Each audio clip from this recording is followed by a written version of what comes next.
Hello, everyone. Welcome to another episode of the War Report. We're joined by a couple of additional co-hosts, those being my hounds. So if you hear any background noise, they're a little rowdy tonight, but I think it should be fine. Um, yes, hello, hounds. But with that out of the way, we have quite the episode ahead of you today with a lot of news, particularly about Ukraine, which should not surprise you at all. But also getting into some of the questions of what is happening with just Europe in general with the economy, and just more of the usual. And some very, let's just say, some very interesting people decided to pontificate on these matters. No, every pun intended there. And getting into that, I believe the only appropriate place to start with this, as usual, is Mariupol, which I imagine you would want to take the floor with that. Right. So, one of the interesting things, when the war started, or just before it started, we were talking about how, as far as the microchip industry for computers, phones, what have you, is concerned, Ukraine supplies like 90% of the world's neon, and Russia supplies something like 60% or 30%. It's a huge amount for the palladium, both which are used in the construction as the raw materials for microchips. So the two cities that were responsible for this 90% of neon were Odessa and Mariupol. And it could be why I think the strategy has been for, I mean, Azov itself probably has different reasons why it's in there. From the Azov point of view, if these guys are captured alive, first of all, it's going to look really, really bad. Second of all, in June, and now we're only about a month away, they're going to have court proceedings for not for the vast amount of captured Ukrainian soldiers, but definitely those that are implicated in the kind of crimes that they committed over the last 8 years in the Donbass region. And Mariupol was one of those hotspots because it had like an actual torture chamber that they constructed in the airport there. So Azov doesn't want to get captured, least of all its top echelon. And you could argue that cynically Zelensky doesn't want to give them the go ahead to retreat. There was a time where he could have done that, where he could have said it. Something might have happened, but that was, I would say, about 5, 6 weeks ago, and that's not going to happen. I mean, that's been impossible for the last month.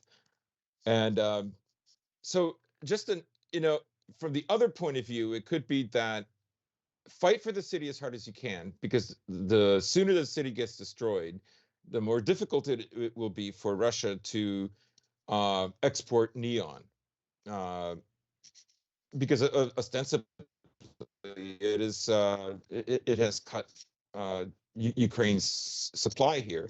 And everybody understands how important microchip manufacturing is. In fact, what is it, TMSC or TSMC, is now going to open up a chip manufacturing facility in the US. Uh, Probably because the US doesn't know how well it could stop an invasion, a Chinese invasion of Taiwan. Even if that invasion was only partly successful, it would wreak havoc for chip manufacturing. Now, it would have dire consequences for China as well, but it would also affect the Western world and America too. Um, in any case, so I thought that was like an interesting a bit of information about Mariupol. I had no idea about that. I knew about the 90% neon, uh, but I did not know that Mariupol was a key city in the export of it. Uh, as far as other news, there's been fighting around Kharkov. Ukraine is in the middle of a second counterattack. Ukraine counterattacked, the Russians pulled back, then the Russians attacked them. The Ukrainians suffered heavy losses in that, but now they've mounted another attack. The Russians have had to retreat, And so we'll see what kind of counterattack happens around Kharkov. As for the Donbass area, there have been more slow and steady gains. There has been another mass um, surrender, nothing like the kind that we saw in Mariupol, where about a little over 1,000 in one day surrendered. Uh, but looking at the brigade, which they said had lost about 70% of its force, it would probably still be in the hundreds. There have been some forces that have been pulled out of there, out of Donbass, by the Ukrainians, but it doesn't look like it's a full-on retreat. The tactic that the Russians are using with the DPR and the LPR is that what will happen is you'll have Russian special forces that will scout out a region, and they'll figure out when they start receiving fire where the Ukrainians are located. Then the heavy artillery and air force come in, and then the militias from the Donbass will go in and fight, presumably with some of the Russian special forces, though I don't know. But essentially, that's the tactic that they're using, and losses have been for the Russians very low, and for the Ukrainians quite high. You can, in a sense, get a sense of this because now there are more articles essentially saying that a part of Ukraine will probably be lost. Um, however, Yes, along with the mobilization of the territorial defense units last week, where, according to people who know a bit more about military matters and Ukraine in particular, have told me those are the last of the reserve troops, so to speak, the people they really dig up when they have nobody else to fight. yes, yeah, you're right. That's a very good point, and I've completely forgot about that. Yeah, they are many, many conscripts now that essentially are going to the front. They're, in a sense that they're kind of like an aggressive reconnaissance to figure out where the positions of the Russians are.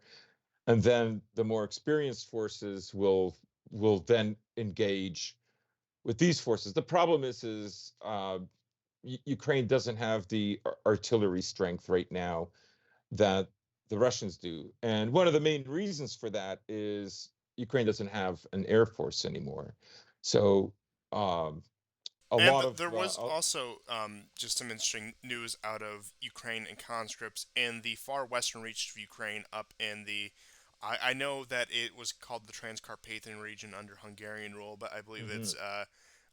Zakarpattia, which is populated, if not predominantly, at least a plurality of people who would consider themselves Rusin or Ruthenians. And with that being said, they are a different linguistic group. They've been affected by the Ukrainian national language laws as well. They are mostly of the Uniate Catholic Church, so they're in communion with Rome, as opposed to the current schism between the Russian and Ukrainian Orthodox churches going on, which distinguishes them from that. And not to mention that region is also home to hundreds of thousands of Hungarians as well, where you saw massive anti-draft protests because of the mobilization. And now I'm sure you can attribute that to just the, let's just say, lackluster state of the war in the Ukrainian part, but also they want to mobilize groups that also have not been treated well by the Ukrainian state in recent years, despite the fact that, of course, Russian Ukrainian relations have taken the spotlight in terms of the ethnic conflict in Ukraine. But out of that, it's not exactly like the Rusins or the Hungarian population or even the Romanian population have been too motivated to fight for the regime in Kiev. Yeah, that's right. And there have been some protests on the weekend that I saw where women were blockading conscription of young men. Which I They really believe do. also, when it comes to that, when it comes to the women, it was the mothers of the dead soldiers in the 2006 Lebanon war that stopped Israelis' incursion into southern Lebanon. Right, right. This is when the Israelis were losing their Abrams tanks to Hamas, which, sorry, not Hamas, to Hezbollah, who was supplied with Russian. anti-tank missiles. Uh, I believe 5 were taken out, 15 or something were damaged, but it, I mean, it was a shock because no one believed that Hezbollah was actually had these weapons or had them or was well trained or could possibly pull it off or that the weapons were good enough to take out an Abrams, but the Merkava tank is a it's based on an Abrams, but It's a it's souped slightly up different. Abrams for specific Israeli purposes. Yeah, yes, exactly, exactly.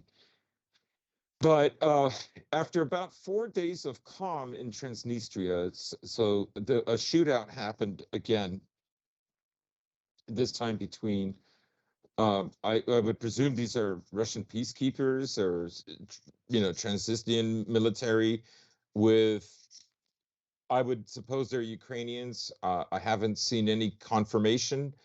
There's no casualties. Now you've seen that guy Arestovich, who's Zelensky's uh, spokesman, who's suggesting that there should be a full-scale invasion of Transnistria, and you're seeing more and more Western publications talking about maybe going after Transnistria because they're starting to get worried that Russia is going to make an advance towards Odessa.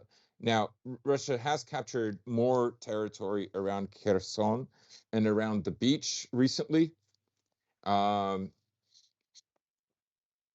what Russia does, honestly, really depends.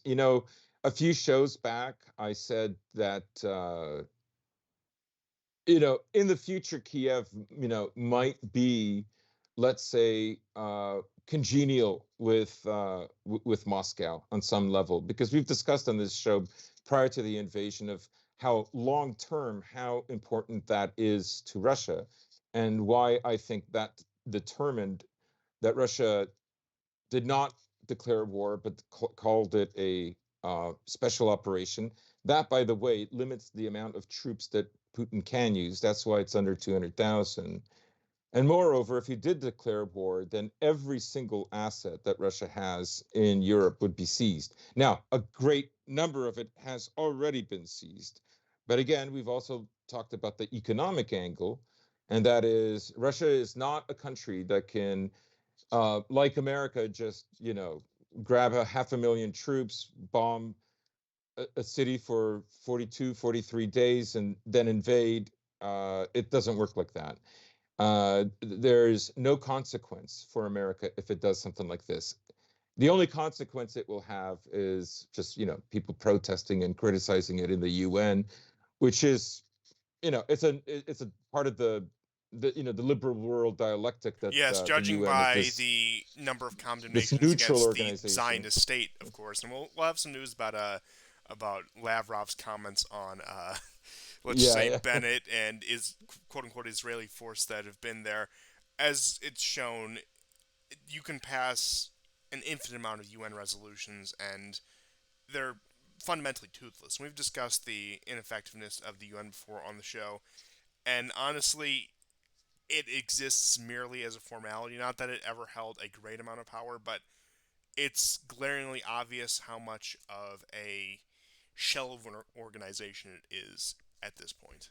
Right. And everybody understands that the UN lost power, not gained power, after the fall of the Soviet Union, right? So um, the only areas where the UN has power, the areas where America wants it to have power.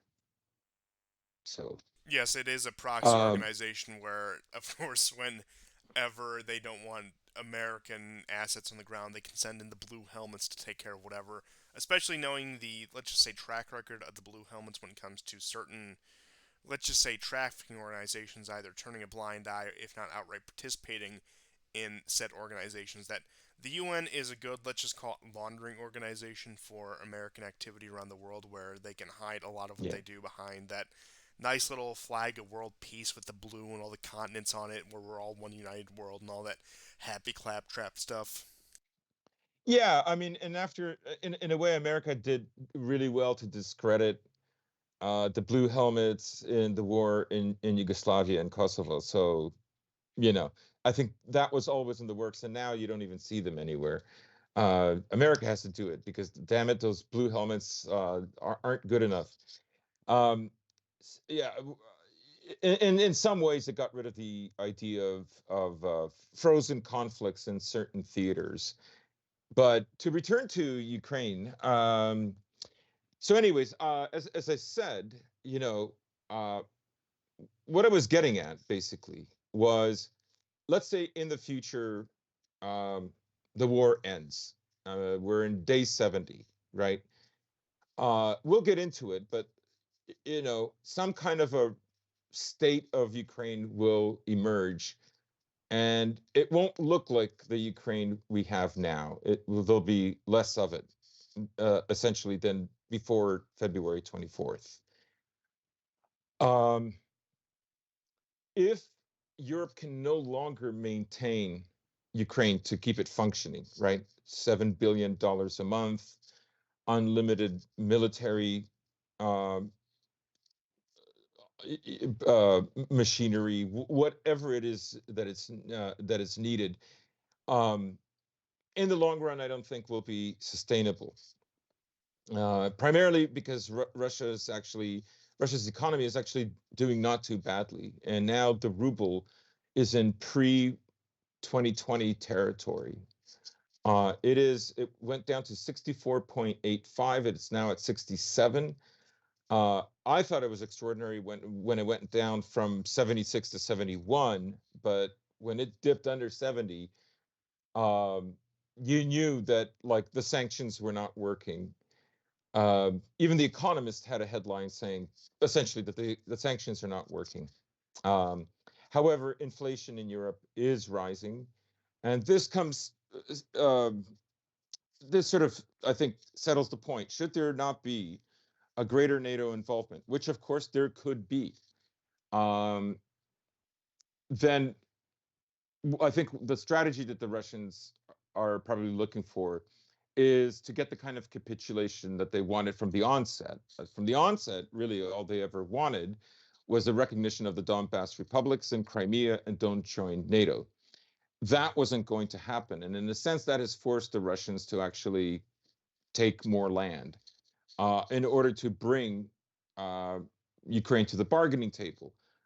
After Ankara, where Ukraine reneged on all its promises that it had made, then I think that made it a done deal. The Russians decided, well, okay, so southern Ukraine is now going to be part of Russia. There's no question about that. And all of Donbass. As for the other regions, I think that's like neither here nor there. It's still early. Um, but I guess we should talk also about the news coming out of Poland with regards to Western Yes, I Ukraine. was just about to bring that up with Poland and their, I suppose you could call it a contingency plan. As far fetched as it sounds, this is how desperate they are getting. And just to give you a brief overview of that, in the event of a significant fall of either part or all of Ukraine, whatever is left over after, let's just say, however the Russians would dictate Ukraine would be redrawn, whether it just be partial annexation, whatever. Now, this contingency would be assuming that it wouldn't be a full annexation, where they would not assume the entirety of control the entirety of Ukraine. But there's this plan coming out of Poland, which is um, receiving some pushback from Polish nationalists, as a matter of fact, that would create something of a union state between Poland and Ukraine in order to push that NATO border further east and to assume the burden of what is left of Ukraine by that point. Now, what the viability or feasibility of this plan is, I don't know, but I will say this much, that I do think they're desperate enough to even be considering this in the first place. Mhm.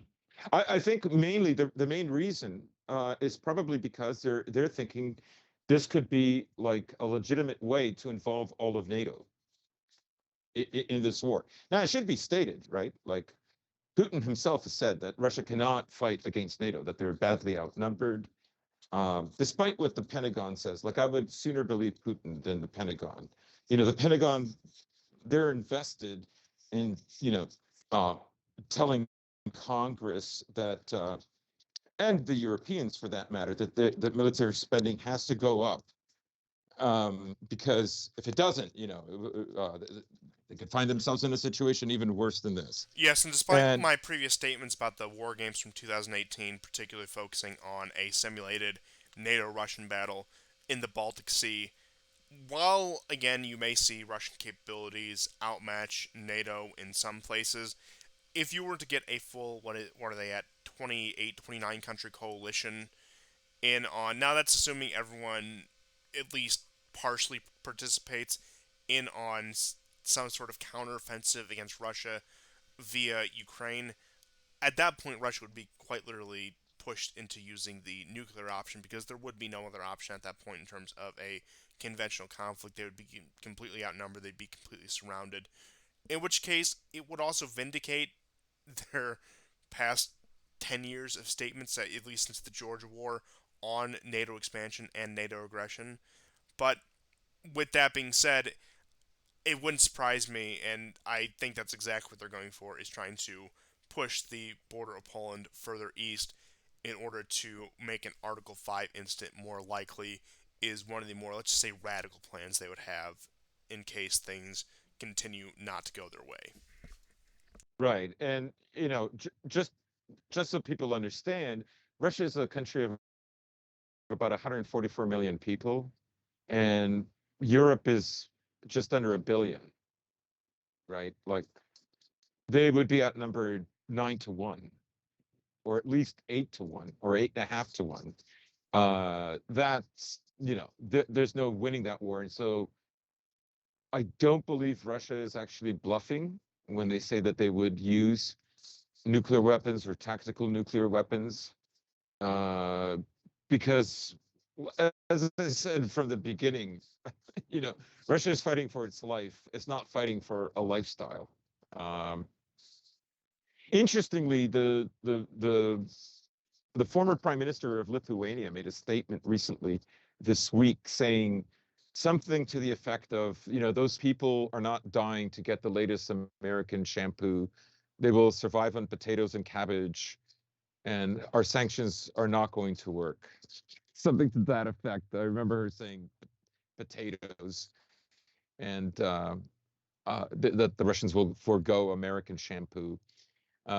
Anyways, that was an interesting tidbit. The other thing too is, of course, the Visegrad minus Hungary now has been long opining about how great it would be if there was an intermarium or the resurrection of the Polish-Lithuanian Commonwealth, right? And there's a lot of trads that are like uh, just cooming over this possibility. But it is a possibility that I always said could only happen if America gives the green light. And there's a lot of cynical interplay here. Last week we were talking about Macron basically inheriting a more defunct Europe. But as far as he's concerned, Germany has been brought down several pegs economically, and that is Germany's strength. And it does not have a statesman. I mean, it does, but he's not like an inspirational leader. Not that Merkel was great, but he's like literally less inspiring than Merkel. And but he would be okay with that because that would put, in an ever ongoing decline, it would put France in a better position, right? And in the same way, that's what the Poles are doing here. That's what Duda is doing here. He's thinking like, well, maybe now Germany will be subjected to what we need because this war is good for us. They're not really talking about what happens in peacetime. So, think of that however you will. I don't know when this war will end, but they're not really considering peacetime unless, they're basically thinking that America is on board with Europe being led by a much more anti-Russia country. Yes, And and and with I that being think said, this is where Poland comes in, and I think Poland would even go so far as maybe taking away some of the economic industrial capacity of Germany. Now, this is just speculation, but I'm thinking there are some people who in Poland probably who cynically believe that that would be a good move. and that's on top of a statement from Duda himself saying he hopes that there will no longer be a border between the countries of Poland and Ukraine one day. Yeah, Now, he was rumored to have said that about Germany and Poland, but maybe he yes, means something different here. I would posit that as well. And again, to what degree that integration means. At this point now, of course, things can escalate very quickly with the situation we are in. I would treat it as simply speculation and radical ideas coming out of certain wings of Europe right now. And as for, again, the formation of an intermarium or a second Polish-Lithuanian Commonwealth, as it were, there is a strong desire from that from a lot of people. And you said that there was some dissent among Hungary, at least from the government level. But you also look at the populace and the populations. You can go back to some of the potential ethnic conflicts that we discussed last episode. Another thing to consider is that Slovakia, despite its government, is one of the least hostile countries towards Russia in the entire European Union and NATO. So there are cracks that would form in the again the internal mechanisms of this. I agree with you that they would have to wait for a green light from both Washington and I would even add Brussels in order to get this off the ground. But I do think they also want to save it for a last ditch effort because they know that it would create many internal divisions within this new, let's just say, federal state or this coalition of nations or however they would structure it. The point being where it would have to be down to the wire, completely anti Russia, brink of war, if not outright war, in order for them to form something like this. But yes, I generally agree with what you were saying in regard to that. But at Well, I mean, in Poland itself, they've started taking. There was so much public outcry with the public transportation system having Ukrainian flags on all their buses. They've now taken them down. But as you say, nonetheless, this idea is being floated around. And I guess what nobody's asking, and now this is funny because my Ukrainian friend was messaging me 2 days ago, uh, very worried about what was going to happen to Odessa and what was going to happen to Galicia. His mom is actually half Polish. And so one side of the family is from Galicia, the other side is from central Ukraine. Um, and his worry was what is, what are Ukrainians going to think of this? Uh, and what are Poles going to think of this? Are they in favor? Would like how would this jive with them? I mean, I see all kinds of problems emerging. It would have to be literally like the worst case scenario, as you say, for them to agree with this. But I like they don't. would have to, I think they'd have to be I determined mean, to the use propaganda like campaign. I think they'd have to be determined to go to all-out war with Russia if they were going to try to build such a coalition of nations in order to prevent any fracturing or infighting. Because if they do it even just a moment too soon, you will get Polish versus Ukrainian versus Hungarian versus Slovakian versus whatever else you want to throw into the mix, all turning against each other if they implement it even just a moment too soon. Right, right. And I think even no matter how good the timing is, they're going to have major problems with this if they go along with it. Um, Even the push towards Transnistria right now doesn't seem all that feasible. Like, does Ukraine even have enough forces to do it? Um, they have been repelled twice. They are probing. Um, but I think basically what Ukraine's strategy now is to turn every city into a fortress and hope that the Russians run out of steam but for the most part, the Russians right now are fighting in the east, and they're fighting basically in farmland and small villages, some medium-sized villages. They're starting to get closer and closer to Severodonetsk, Kramatorsk, and um, that other Slavyansk outside of Izium. Meanwhile, there's a push from the south. So about two-thirds of Zaporozhye is now under their control. Um, I honestly think it's still, like we've always said, I think it depends on what happens in the east. Yes, and I will Uh, just add one more thing to the idea of an intermarium or a second Polish-Lithuanian Commonwealth, some may call it. That you could argue, if we want to put on our tinfoil hats, which I do want to put on my tinfoil hat, don't get me wrong, that it might be an intended goal to have all these ethnic groups at each other's throats in Eastern Europe. yes, It's similar to how we treat our Middle Eastern foreign policy, where they thrive off of sectarian, ethnic, religious conflict. That perhaps they want a similar state in, say, Eastern and maybe even to Central Europe. right. I mean, I could see America essentially happy with that scenario, right? Even Western Europe would be pretty happy with that scenario. Um, as we've explained, the Nazi bank accounts in Switzerland were only frozen in mid-February, um, 1944, just about 2.5 months before the end of the war in the European theater. So um, it would not be the first time where Western Europe, primarily because it's afraid to sacrifice so much lives, it can't do it.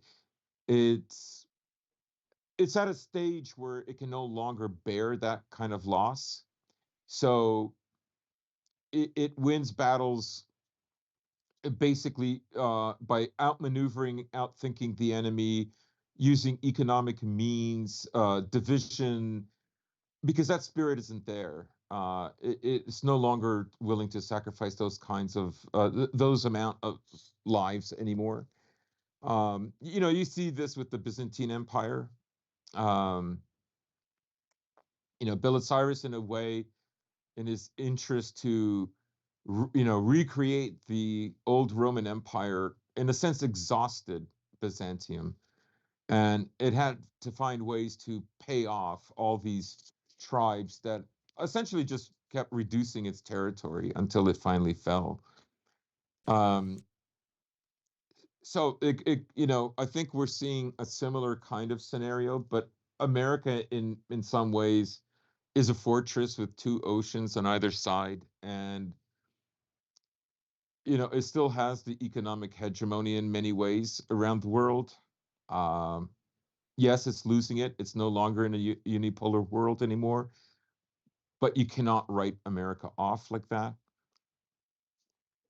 Yes, I would agree, even with the current, what some may call, let's just say, controlled decline happening in Washington right now, where it does seem like they're trying to bring everything down and loot it for everything it's worth before letting it go. Now, again, that's all speculation. I don't know what the exact plans of our ruling class may be, but also another story I wanted to get into was this diplomatic row between Russia and the Zionist state that did start with, of course, one of the big narratives around this war has been the accusation of National Socialism and the revival therein, and of course, anti Semitism, and just, let's just say, World War II mythology taken to its extremes.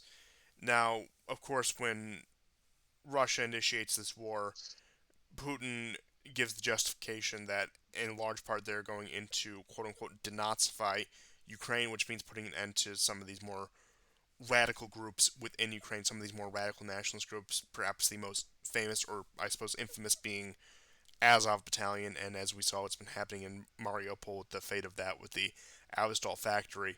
That's been the narrative going forward. Now, of course, this has generated all sort of controversy back and forth, both sides finger pointing, saying, "No, you're the real National Socialist. No, I'm the real Natsak," or you know, "You're the real Natsak." Just again, this exchanging of narratives, and of course, Israel taking the privileged position it gets in this conversation, decides the way in, and of course condemns Russia for its language, saying that, well, so much of Ukraine's wonderful leadership, including their beloved President Zelensky, are of Jewish ancestry. So you have Lavrov come out, and he's the Russian foreign minister, and say, well, in our opinion, that doesn't really matter because you, it doesn't preclude anything. In fact, we also believe that the German leader of the 20th century just outright say it, that we believe that Hitler may have been of partial Jewish ancestry, which of course created a row, which Putin allegedly smoothed over. Now the Russian state denies that as well. But it gets into this, and this is all, of course, predicated on top of Hamas leaders also visiting Moscow over the past week. So you have this new dynamic between both Russia and Israel right now in the midst of this war already. Israel had already been hedging its bets further east. Now, of course, especially under Netanyahu, they were being more conciliatory with Russia over the issue of Syria and trying to open a bit of a door to Russia, keeping them as what one may call an alternative partner. Under the Netanyahu cabinet, they also saw expansion, massive expansion in Israeli-Chinese trade, so they were hedging their bets more eastward versus, again, just relying on America alone. And it does seem like Bennett, which I would have expected him to continue something of Netanyahu's policy, has reverted back to treating America as the main patron of this. Now, they have restored some of the agreements that were made with Russia under Netanyahu's administration, but many of those have been undone, and diplomatic relationship, just personally between Bennett and Putin as public figures, has been tense to say the least. And Yeah. this is all in the backdrop of this, and you may be wondering, well, what does Israel have to do with any of this? Well, number one, they are sending their fighters there. Number two, they are so intertwined with American foreign policy, even outside the Middle East, it is hard to ignore. And just number three, which I would say is most important of all in regard to the conversation we're trying to have, is the setting of narrative. As I said before, they have a uniquely privileged position when it comes to discussing the World War II narrative, when it comes to discussing all these other things. And you even see them superseding and contradicting previously set narratives no less than a year ago, whether that be on just a variety of subjects in order to try to, I guess, get one over on the Russians. Now, how much of that is the Israelis, the Zionists themselves, versus American Jews? That's a debate you could have, but there's more overlap than most would think when it comes to those two groups, which I think everyone here understands that, but I think a large part of the public, even people who are more inclined to our side, don't necessarily understand how much of an overlap there may be.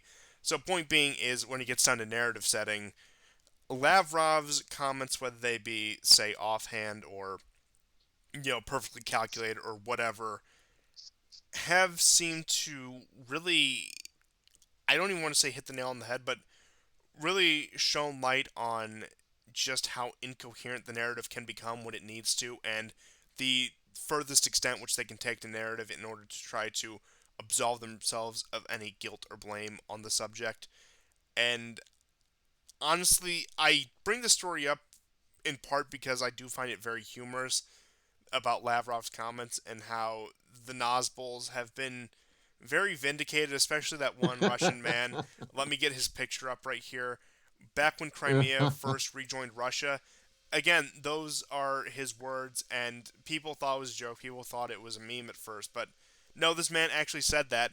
This is a common belief among a significant portion of the Russian public, especially those who would have lived in the Soviet Union, maybe have more nostalgia for the Soviet era, that this statement right here, as you can all see on screen right here, is something of a strongly held belief for a very large subset of the Russian population. Oh, huge, huge. Russians, like we've said it many times. Russians thinks Nazis are bad not because they killed Jews, but because they killed Russians. because they wanted to subjugate them. And even their own that joined their forces, or the Ukrainians who joined their forces, those people are anathema to them, right? They think the same thing of the little Baltic countries. Absolutely. Yes, and that So actually brings up something. I won't make this too much of an aside, but I saw just posted online the other day some World War II era propaganda, particularly from America and the UK, and a lot of it was focused around the concept of what they would have called religious freedom. For example, showing a lot of German depictions of characters of German forces destroying not only just like synagogues or whatever, but actual churches, and saying that. And there's also the one where it's the hand holding a bayonet stabbing through a Bible, and of course the cuff has German symbology, particularly the let's just say the most infamous one from World War II, that is. And it's just that sort of thing. And as we were discussing with World War II narrative and putting yourself opposed to the Nat socks, whereas in Russia, as you mentioned, it's a very ethnic and nationalistic thing. In the West, it becomes more of an ideological thing about upholding liberalism, democracy, or whatever the narrative is. But if you go back just a few decades, our narrative surrounding World War II in the West, whether that be the U.S., UK, Western Europe, etc., was pretty similar to the Russians, and it's actually a very yeah. recent phenomenon. Now, of course, there was always the narrative about liberalism and democracy, whatever, but point being is that didn't really start to overtake things until after the fall of the Soviet Union. Right. Like when I was in high school, that was the narrative. When we were shown films from World War II, the concentration camps and everything, uh, they were very careful to show all the different ethnicities who suffered in these camps. It wasn't like just the Jews. The Jews, of course, naturally would figure into the conversation, but it was very like it was vastly different in the 80s than it is now, and I would argue that it was always going to go this way, right? It's part of, how can I put it? Um, in the same way that the Americans began in the 60s to develop the new left, a left that would not find any kind of camaraderie with the Soviet Union, which was really more of a phenomenon from the 30s to the 50s. And after the 60s, it really started to um, lose sway. And the whole point of, I mean, the one of the outcomes of that is that America created a left that would not have in any way any kind of sympathetic feelings towards, say, the Soviet Union, right? Which was part of Gladio as well, right? Where you supported certain fascist elements after World War II, like Ukrainian nationalists within Ukraine itself, Italian nationalists, others. And these were their spies, but they would do certain acts, and it would be blamed on the communists, right? I'm not saying the communists never did these things, far from it, right? But I'm saying that was an objective in order to, let's say, sully the name of communism. And but that transition period in the late 60s to the 70s was to create the new left. This is, Foucault became far more popular. The French left was prominent in this. Not that they didn't have traces and influence, but uh, from, let's say, the World War II era and sort of the heyday of the Soviet Union, uh, but it was a gradual change, and that was very important. And so now, when you look at the left, it has a left that is virtually has nothing in common with what the left had, let's say, uh, with the Soviet Union in the 50s and 60s, right after World War II. Um, and now, what you have actually in the West is you have right-wing dissidents that empathize with Russia, right? And so it's completely flipped, the narrative structure. But it is something that was consciously done, and I think in what you're bringing up, it too was consciously done.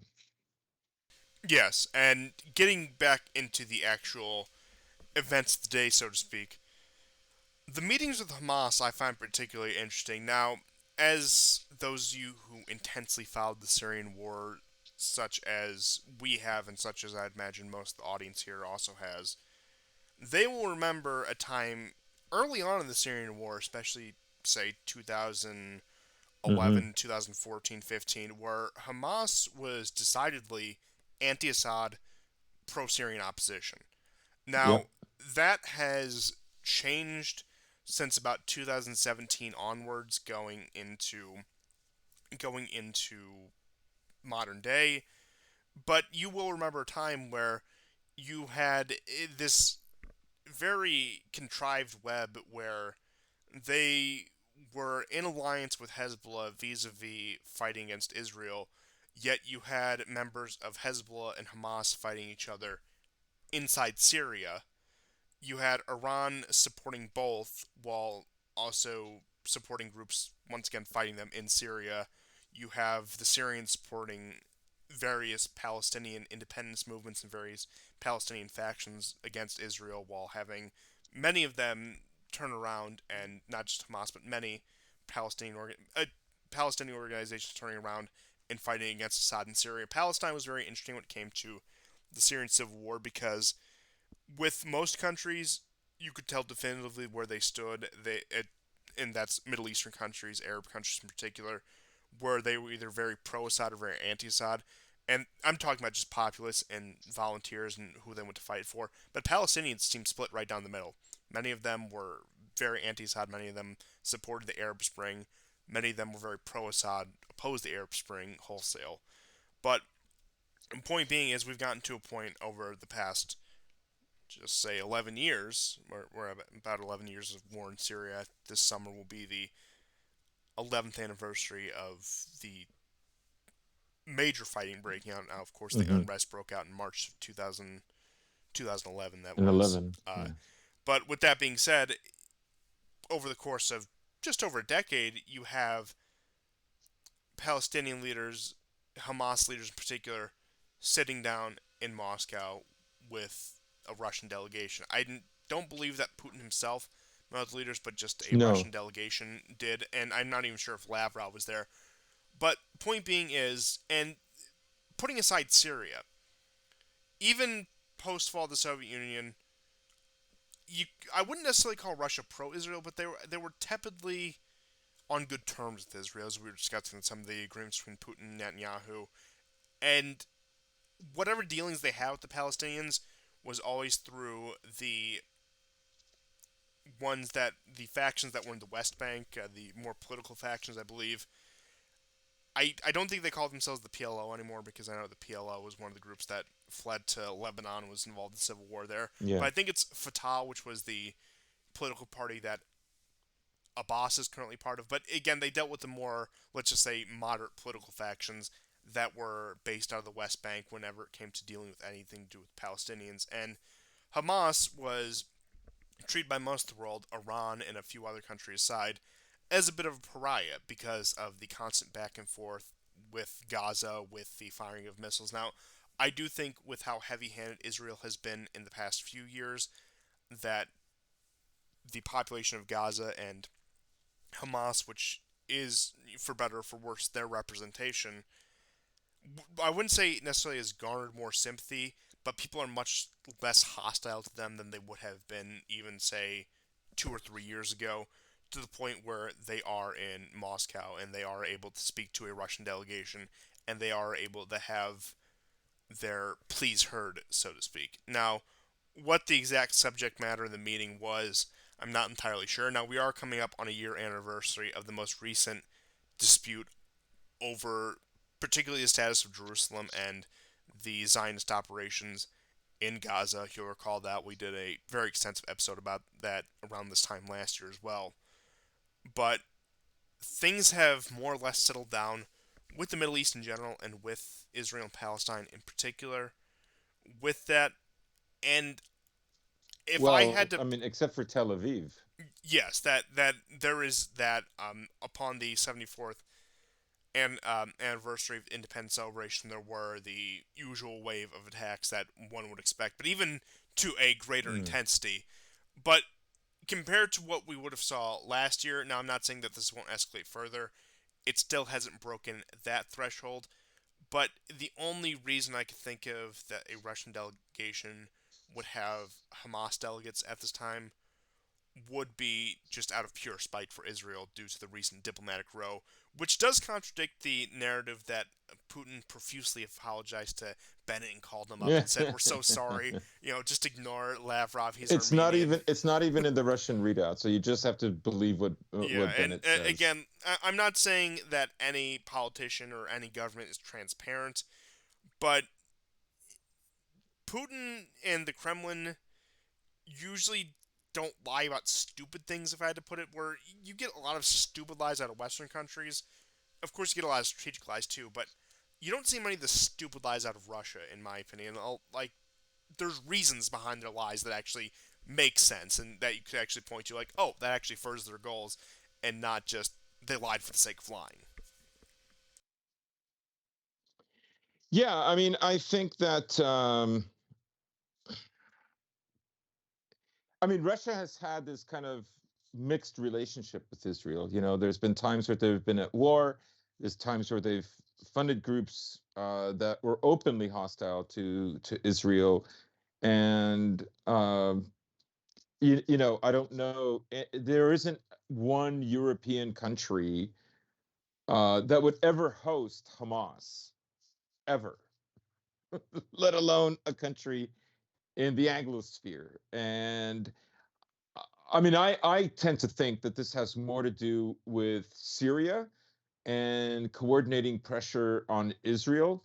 You're right. I think also it's there to um, pressure Israel for its participation in the war in Ukraine.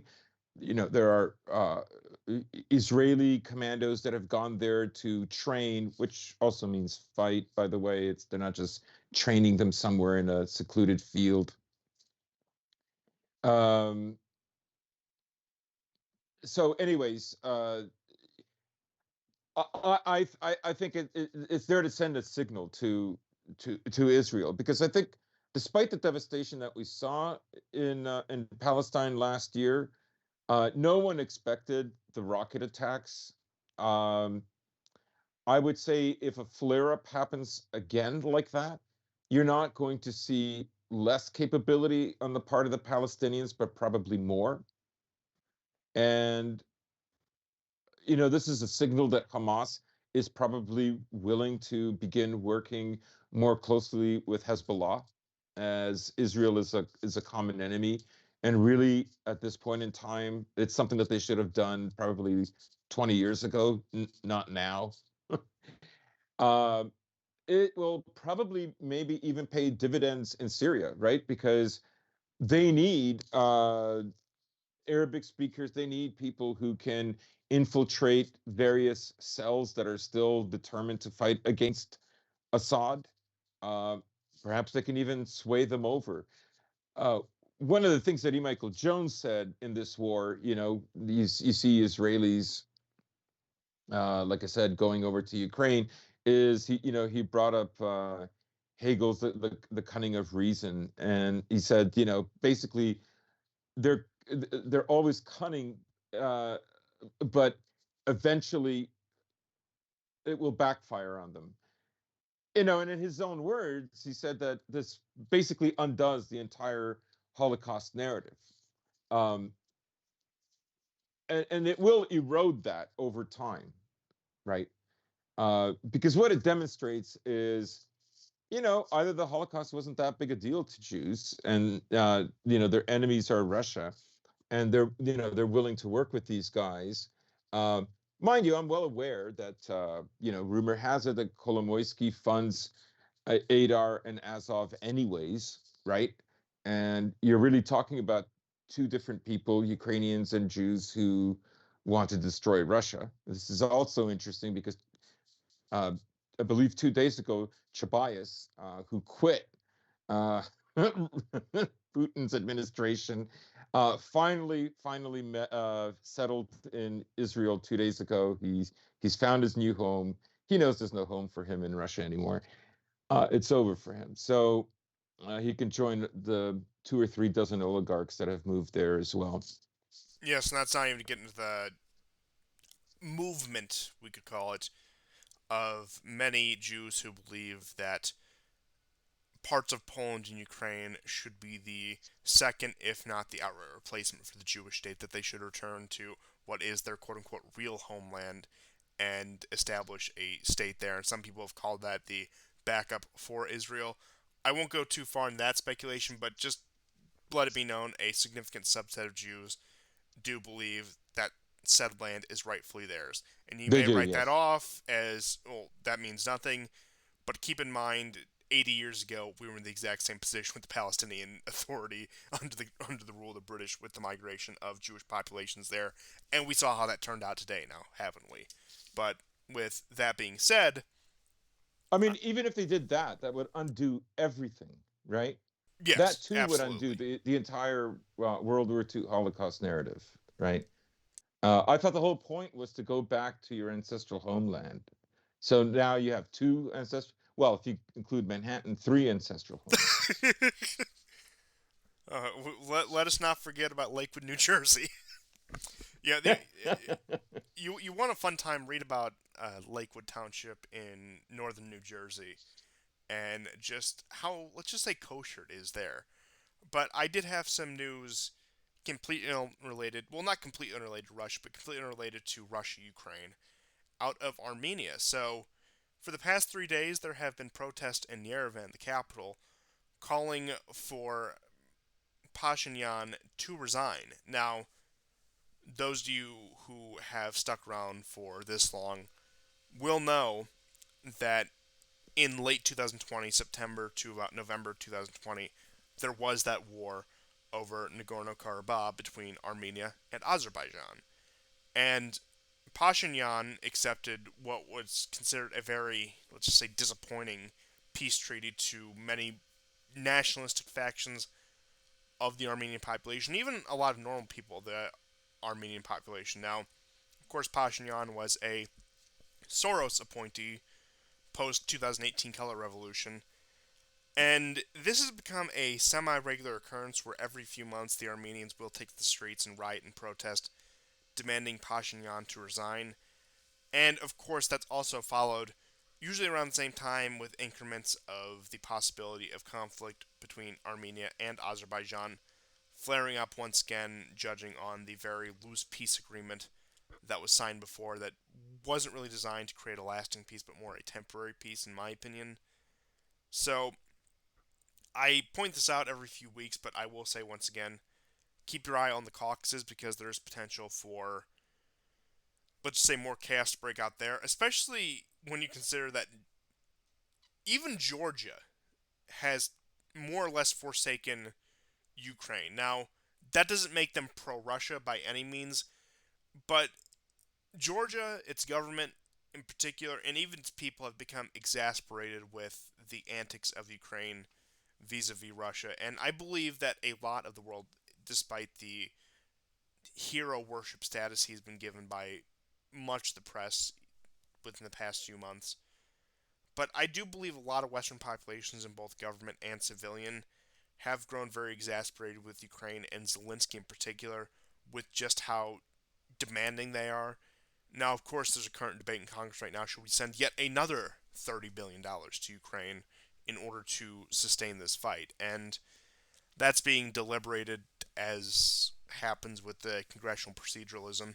It will probably be approved. You had Pelosi and a few other members of Congress visiting Ukraine over the course of the past week, trying to drum up support for their colleagues in Congress to approve this aid package yet again. And of course, the American empire does have the funds to throw around, especially when it comes to something like this. What a lot of people don't realize, and it took me a while to realize, when more, let's just say, left wing types of 15, 20 years ago pointed out, why do we always have money for the military but never for healthcare, education? they fundamentally did not understand the fact that said money only exists because it's needed for the military.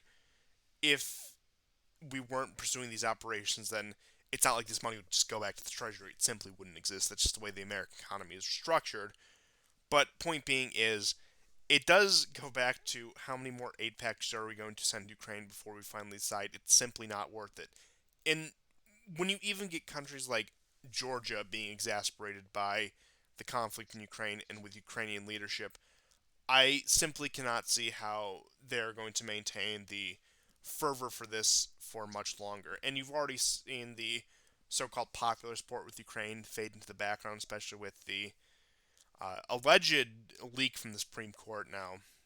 That I'm not even going to bother getting into that today in particular. We Yeah. may come back and touch that at a later point later in the week or whenever something more substantial comes out of it. But a big news about domestic politics came up, which means most of the focus on Ukraine has more or less evaporated for the time being. Now, I'm sure it's very easy for them to pivot back to Ukraine. They just need something they can point to in the media. But for the time being is even when it comes to propaganda war, they're falling out of favor with the talking heads in the Western media. I mean, the way I look at the whole Roe versus Wade leak, essentially is an attempt at, the George Floyd riots, right? Um, it's been kind of common parlance in Washington that, uh, you know, the Democrats are just going to be cleaned out. Uh, Not that for us the Republicans are much better, uh, but that is power that the Democrats don't want to lose. They look at Republicans in power, or chipping away at their power, really as a kind of stalling of where the direction of the empire has to go. The Democrats are clearly the party that is in the driver's seat, and I think cynically, what they want to do is hype this up in order to charge the populace to go out and vote, right? They need to create a scare that, the Handmaid's Tale, Trump might be gone, but the Handmaid's Tale is back on. Um, and I think that's what is happening here. Yes, and that's on top of It their domestic machinations with the expansion of the Supreme Court, etc. But point being is, it is trying to drum up support from the regime from a very reliable voting bloc, which are the, we could say, overeducated, over-socialized women in particular, but uh, let's just say 30 to 50-year-old class of people who are the most fervent Democrats, we could call them. Right, right. Glenn Greenwald. I don't know what Glenn Greenwald is doing nowadays, but he's. I mean, he's. I guess the libs are right. He might have turned into a conservative, but he had a post of up on his Telegram account, and it had what Bill Kristol was saying in the late '90s about Roe versus Wade, and about how we have to find a solution, and essentially it should go to the state, otherwise this issue is never going to go away, blah blah blah. And then essentially now saying, oh no, we're going to have to expand the court. So that gives you an idea of, Spandrel's idea and Moldbug's idea that in a democracy, things always move to the left. But I would also add that that tends to be the case of any aging civilization. That tends to happen until there is a kind of, uh, that doesn't always happen for every civilization, but a kind of renewal. Now, it should be stressed, the renewal does not mean you ever get to go back to your glory days. What I'm talking about is, let's say, India finding some kind of renewal. It's not going to be the India of millennia ago. China is another example, right? Um, you could say Byzantium holding on for as long as it did is a kind of a sustaining, if not a renewal, of the Greco-Roman civilization. Um, but generally, that kind of leftism, that decadence, it takes over, right? It it's not unique to the West. So I would say that right now there's just a cynical attempt, basically, to um, to whip up the crowd. Because one thing for sure is, like, I think, I don't know. There are a lot of people that, even in hard times, they're going to argue over cultural issues instead of economic ones, right? And it's Well, been to quote, I can't believe I'm doing this, Napoleon. A man's not gonna have himself killed for half pence a day. You got to speak to the soul to electrify him. Where people care yeah, much more exactly. about what is not. I mean, not to say what's in their wallet or what's in their bank account is irrelevant, but people are much more energized by what they fundamentally believe, and I do believe that's where materialists go wrong in a lot of places, where they want to talk about, in particular, the economic condition, which again is very important. I don't want to discount that at all.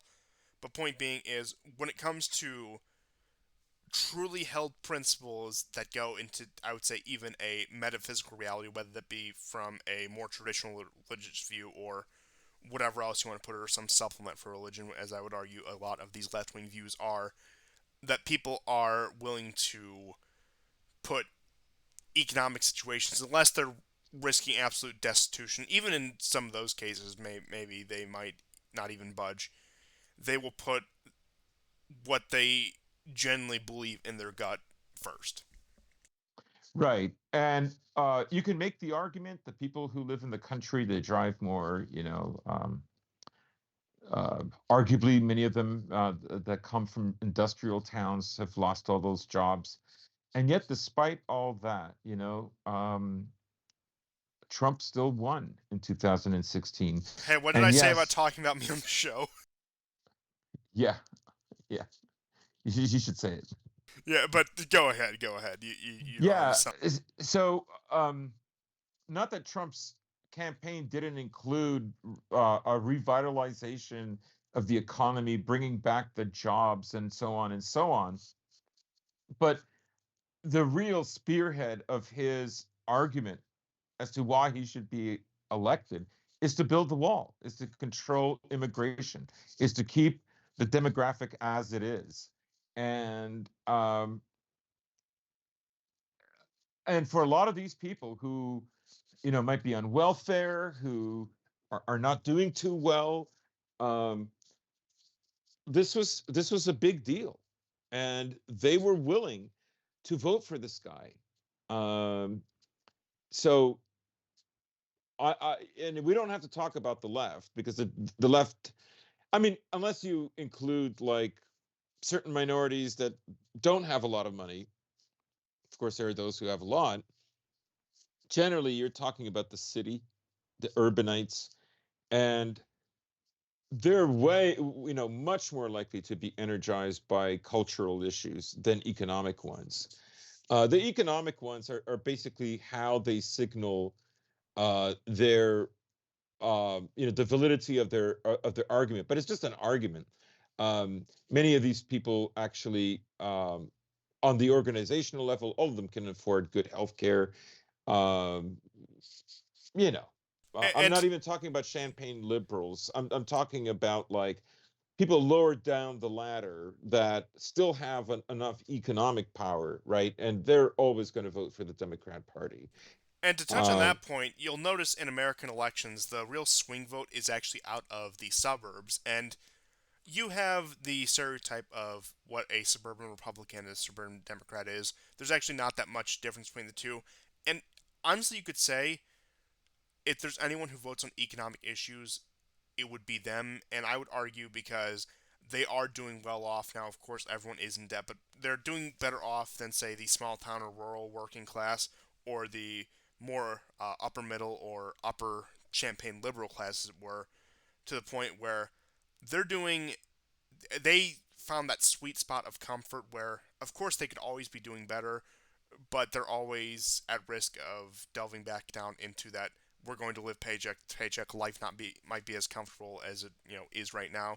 The point where I do think those are the people who are number one, the swing voters, and do vote on the economic issues, regardless of whatever their say social or Yeah, political views are. Like those, like people get this idea that the people who vote for the economic interest is the real blue collar working class. When again, they're as culturally driven as the upper classes, if we're being honest. Where a lot yeah, of these people now, of course, just speaking in generalities, this isn't a 100% are come from that idea of, let's just say, in older America, as it were, where they want a more patriotic nationalistic view.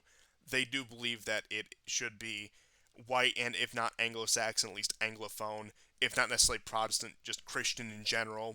They might not have problems with, especially nowadays, like Catholics or whatever, whatever Christian confession we may be discussing. But real, like, down to earth cultural conservatives who believe that America should stay America in character, and again, whether that be build the wall or talking about demographic questions, or even as cliche as it sounds, being quote unquote anti-political correctness, standing up against the let's just say global homo. yeah, that or woke as most people would call it. I personally hate the term, but just to put it out there.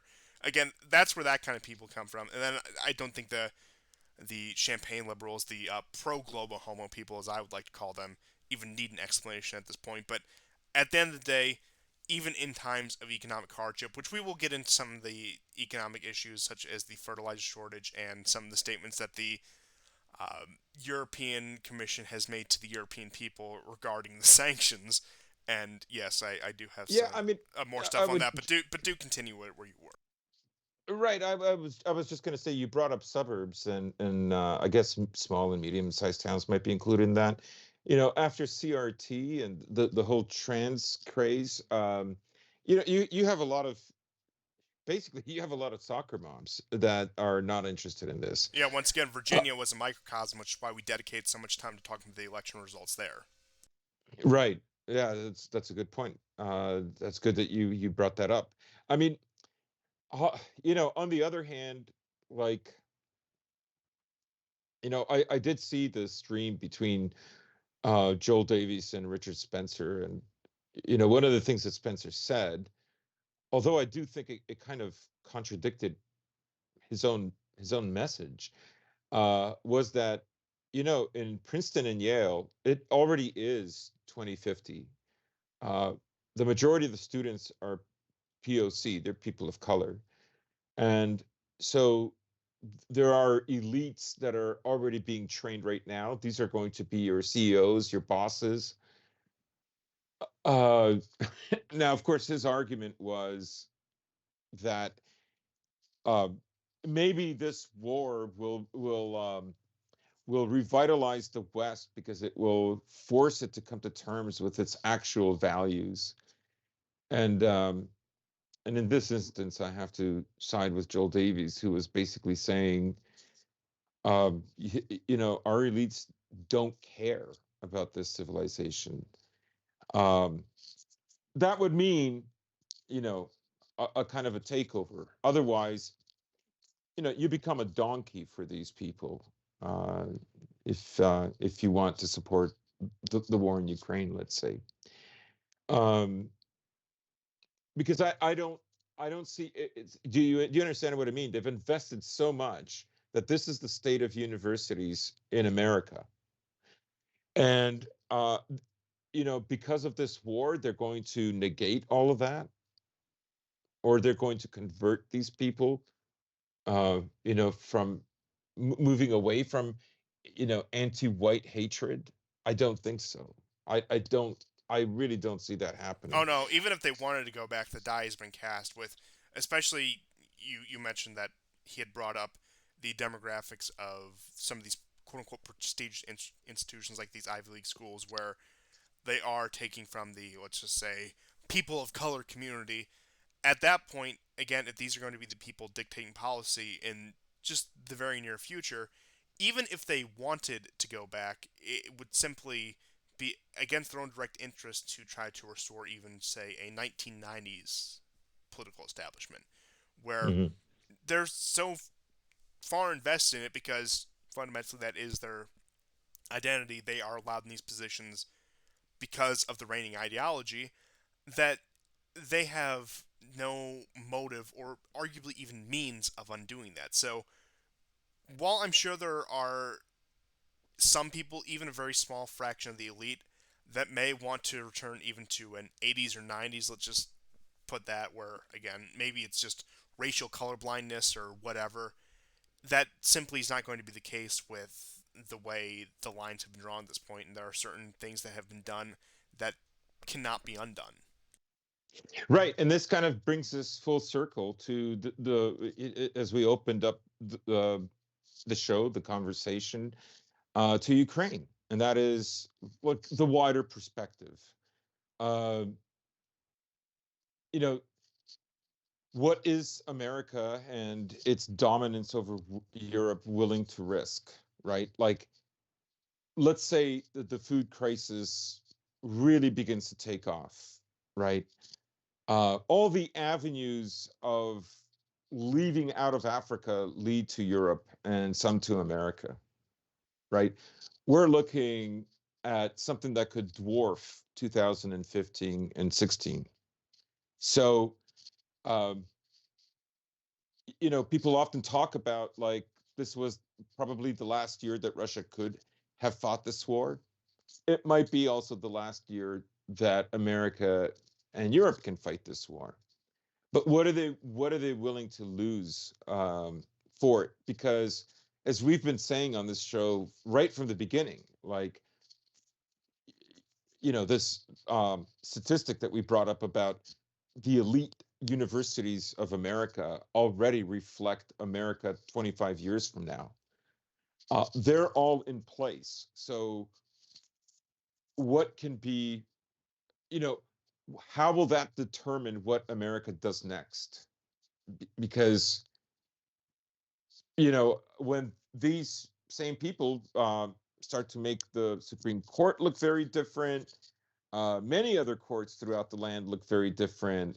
And, that hostility towards whites will still be there because you're going to have even more interethnic competition. And I would say this isn't unprecedented looking at, say, you brought up the Supreme Court, which reminded me of that, but the real infiltration of Ellis Islanders and their children and grandchildren into American politics, where the majority of the Supreme Court is made up of people who at least profess to be Catholics. Now, how much of that actually is played out based on what they actually do with it and what they actually believe, that's irrelevant. But point being is, coming from set ethnic backgrounds and set at least religious backgrounds, at least from a cultural perspective, we have seen this changing of the guard before, and that won't mean there aren't any WASPs left in power. But point being is, if the white ethnics, the Catholics in particular, and the Jewish populations could shoehorn their way in and fundamentally change the landscape of both the American populace and the American elite, change that irreparably, there's no reason to believe that, say, East Asian and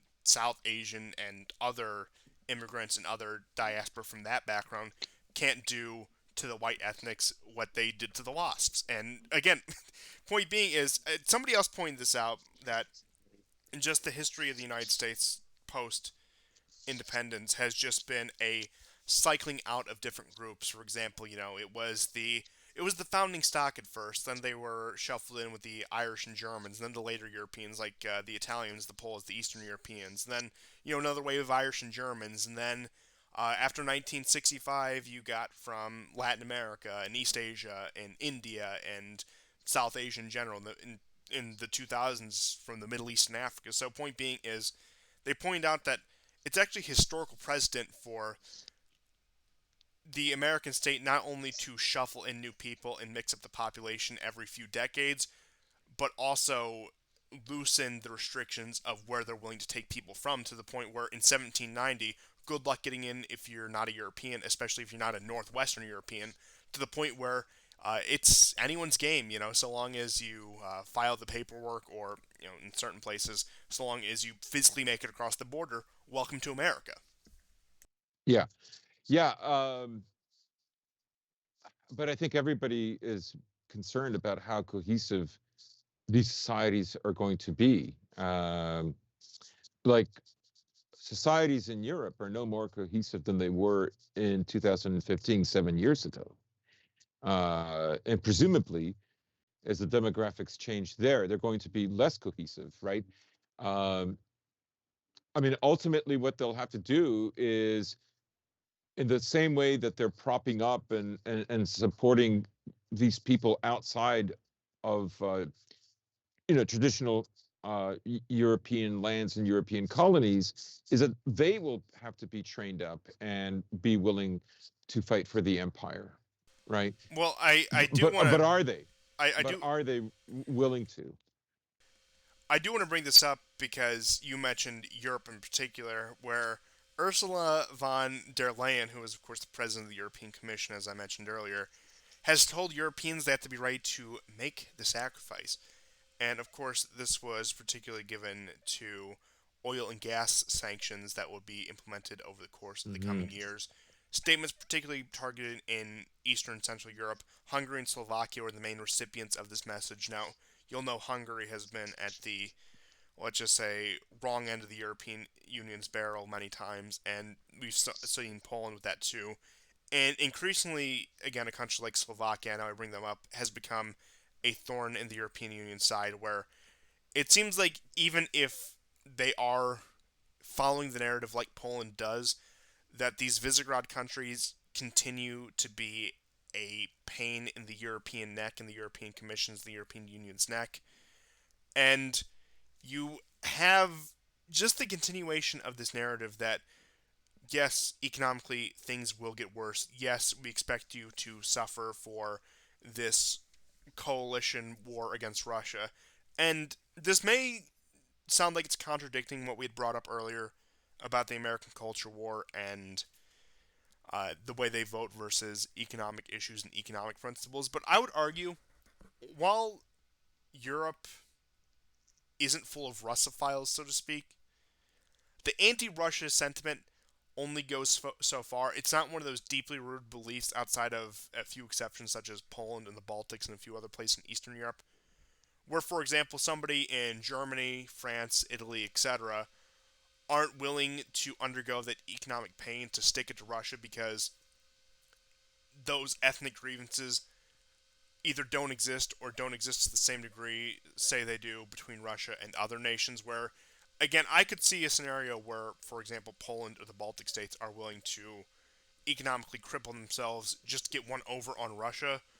But I have a hard time believing Germany or France or, again, a lot of Western Europe will, and even parts of Central and Eastern Europe, I also have a hard time believing that they will be participants in this rite of economic suffering, as it were.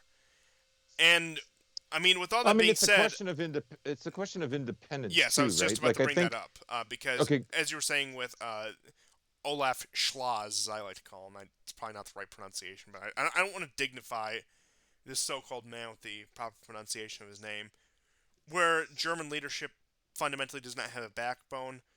Whatever backbone exists in French leadership has been redirected for the support of the American empire. So, point being, yes, it is a matter of independence, particularly among the leadership of these European nations, where very few people, if any, are willing to actually stand up and say, why are we doing this? Why are we trying to appease the American sense of foreign adventurism into Ukraine?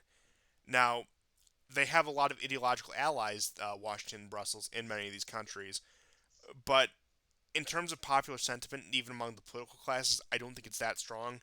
But I would say where it really comes in is that these ruling classes in various European countries are weak-willed enough to bend the knee to the American empire. right, and another aspect I think on a kind of unconscious level amongst its populace, if we're talking about, like, say, Poland and the Baltic states, like many of them want Russia subjugated in the sense that they are subjugated and they would like to see Russia also subjugated. So they don't have sovereignty and independence, and neither should Russia. And like, on some deep level, I think that is the case. There are historical reasons why they have such animosity towards Russia. But I think currently, I think their elites also understand that that bringing that about would actually I don't know. It'll do everything from improving the morale of the people to making them feel safe that now Russia also is not a sovereign country. And you're one of the unsovereign, just like us. But Western Europe, of course, has a much more impressive history of being independent. It's certainly wealthier. It can certainly dictate to Eastern Europeans, uh, you know, what the policy should be. And in a way, Eastern Europeans have to go along with this or wait for the right situation. They are, in that sense, they are reactionary, uh, but opportunistic, right? Whereas the West dictates what happens. Now, I'm not saying that Germany and France and Spain and Portugal and Italy and the UK are independent. They're not. Uh, but they have more sway and they're also further off from the, let's say this current contention, this current struggle that's happening in Ukraine. Yes, and that also gets in the question of European interdependence, so to speak, where since the end of World War II, the vast majority, if not the entirety of Europe, has been a subsidiary, vassal states, client states, whatever you want to call them, of the American Empire. And as you were saying, these Western European countries with a much more independent tradition as compared to many of these Eastern European countries, which were carved out of former empires just 100 years ago and even had their borders redrawn, as recently as, say, 30 years ago in the case of Yugoslavia, Czechoslovakia, etc. But with that being said, I'm not an advocate of pan Europeanism. I don't think that the Europeans can come together and sing kumbaya and become one great supernation, but I will say, just looking at this from the other side of the pond, and I've gotten also the sentiment from a few Europeans I've talked to, that there needs to be the sense of European cooperation, where they can form an independent power bloc, not necessarily through, say, the currently existing European Union, but a coalition of states with common interests. And this is an idea that we had discussed on the show for years now, especially the idea of multiple power blocks forming within Europe. In lieu of the European Union back in 2018, 2019, when the European Union really seemed to be in a very dire state.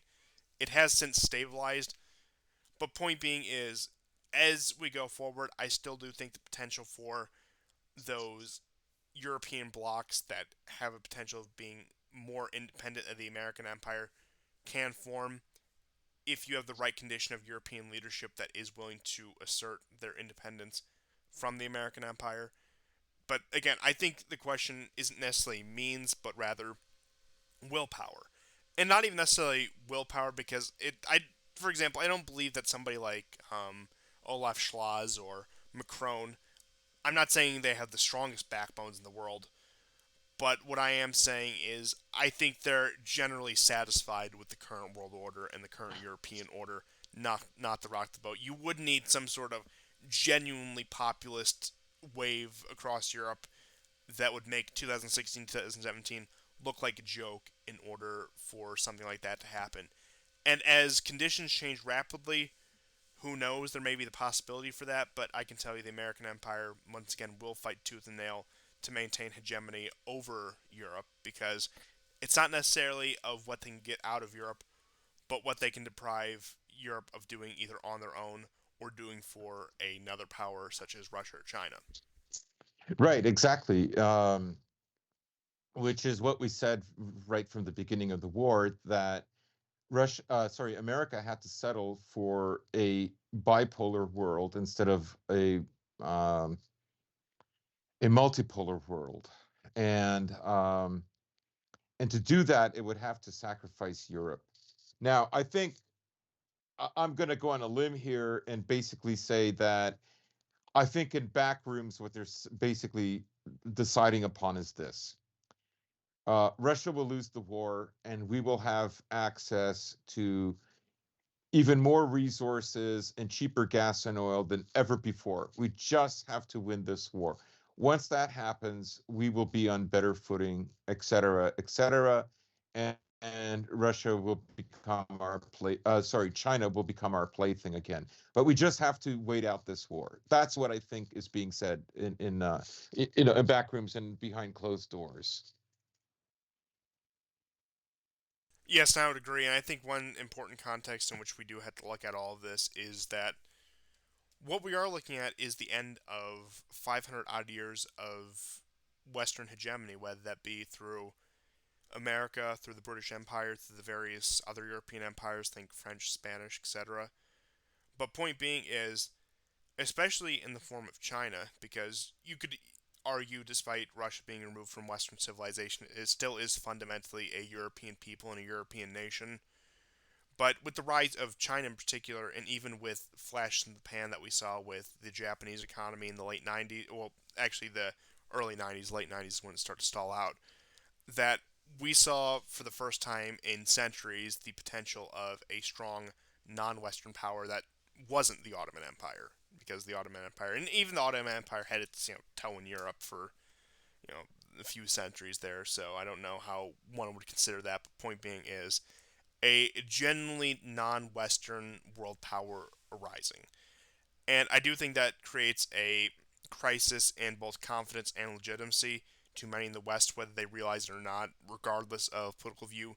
Even people who will go out there and spout at least anti traditional Western sentiments will start to get nervous at the prospect of, say, a rising China or a rising Russia that is, let's say, more Eurasian in character rather than European.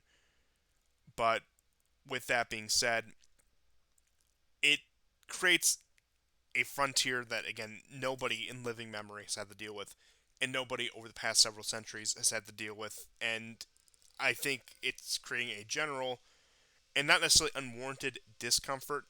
I think it'd be great if the Europeans could form their own power bloc. I don't know the viability of that. And, being a Westerner, I still have some sympathy for seeing the West preserved. Now, not in its current form. In its current form, I have no love or sympathy for the West, but in what it has meant for, say, the past 1,000 years, I would like to see that preserved to a degree on an independent footing. Now, the likelihood of that, I don't know. That's all for speculation.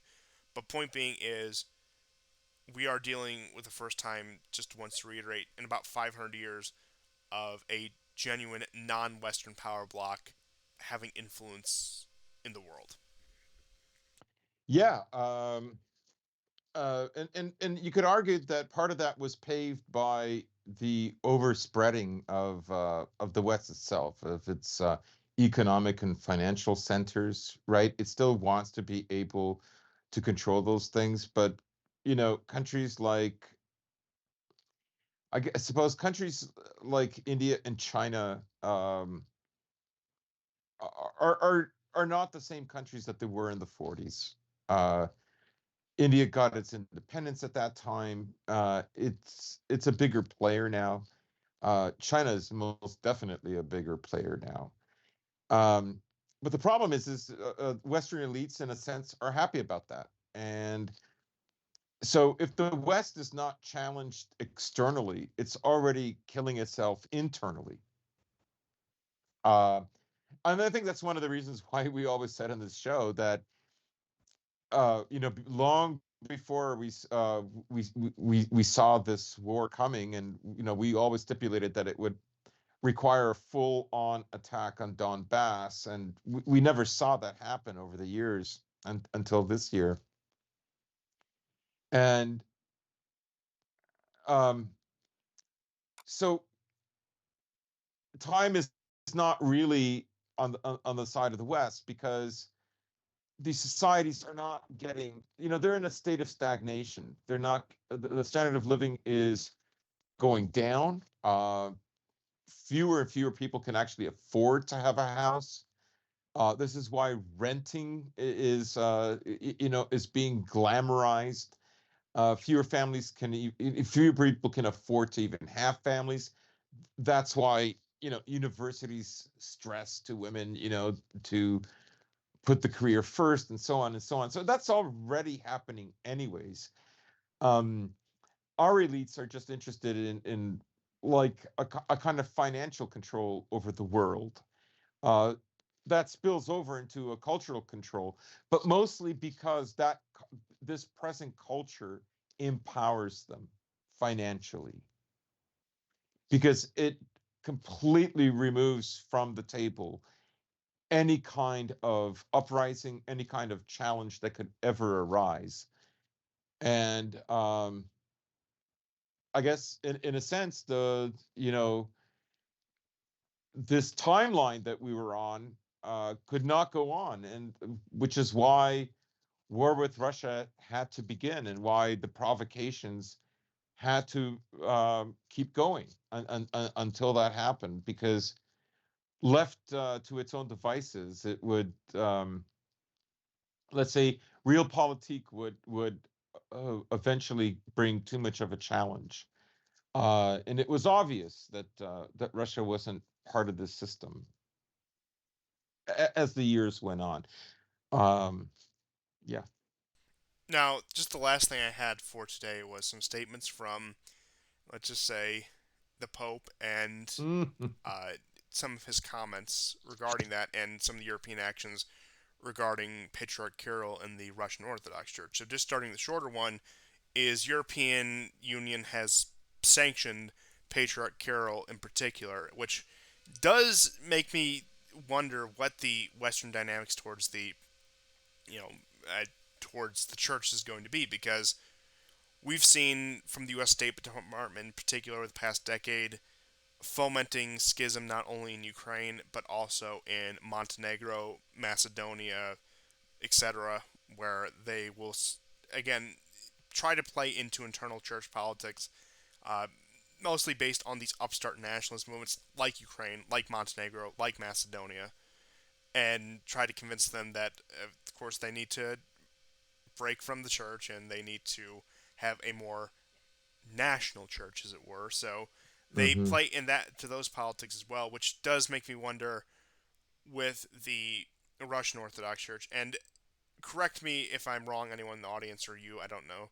But I think out of all of the Orthodox churches that operate in Western Europe in particular, that Russian affiliated churches, whether that be from the Russian Orthodox Church abroad or properly affiliated with the Russian Orthodox Church, are the largest ones in Western Europe, whether that be from recent migration or from the immigrant communities. I know a few places that might be exceptions, for example, like Spain, Italy, probably Romanians dominate that, but I think probably, for example, Germany or France or even the UK probably have more of that, which again does call into question when you are sanctioning the head of a church of any religious organization, how does that play into the religious organization in said country? I mean, if we were to sanction, say, I'm trying to think of what a good equivalent would be.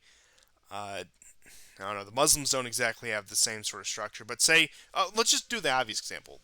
If the UK were to sanction the Pope, or the European Union were to sanction the Pope, which is unthinkable considering the fact how many Europeans are even nominally Catholic to this day, how does that work? And what does that mean for said church in those countries? And it does open what I fear, if not, and I don't think it'd come to this with an outright hard crackdown, but point being a bunch of legalistic paperwork, a bunch of lawfare being waged against these churches, putting them in courts, trying to hold them accountable to set sanctions, or not going along with this, or being forced to join some other jurisdiction of the church. And again, you have all of that happen within the European Union. So that was only recently announced, so we'll see what that actually goes to. Or maybe they'll be like a lot of the sanctions and have absolutely no effect whatsoever. But more, let's just say more immediately, some may be more interested in the statements of the Pope and the Vatican. Now, you'll recall we covered, I think, at the outbreak of the war about 7 weeks ago, the Catholic Archbishop Vigano had a very, very well written letter, in my opinion, which we did link, Mhm.